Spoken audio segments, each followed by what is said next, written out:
నిన్నటి వరకు సినీ పరిశ్రమలో ఏ సమస్య వచ్చినా పెద్దాయన దాసరి వద్దకు వెళ్ళేవారు. పరిశ్రమకు మేస్త్రి అయిన ఆయన తీర్పు చెప్పేవారు.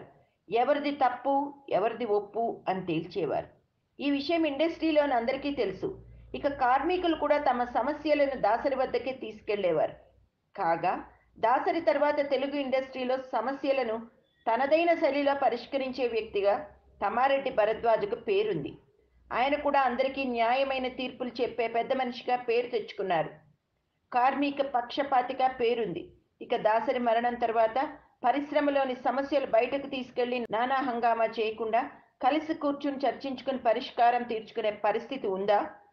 ఉంటే దాసరి స్థానాన్ని ఎవరు భర్తీ చేస్తారు అనే అనుమానం పలువురిలో ఉంది.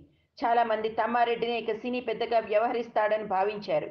కానీ తాజాగా మెగా బ్రదర్ నాగబాబు విషయంలో ఆసక్తికర వ్యాఖ్యలు చేశాడు.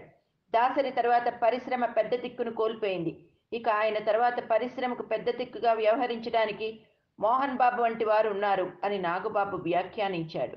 దాసరికి కోపం ఉన్నా కూడా తనదైన శైలిలో చూపించి కోపాన్ని కూడా పొదుపుగా వాడుకునేవారు.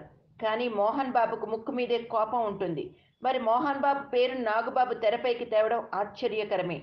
దీనిలోని అంతరార్థం ఏమిటబ్బా అని పలువురు చర్చించుకుంటున్నారు.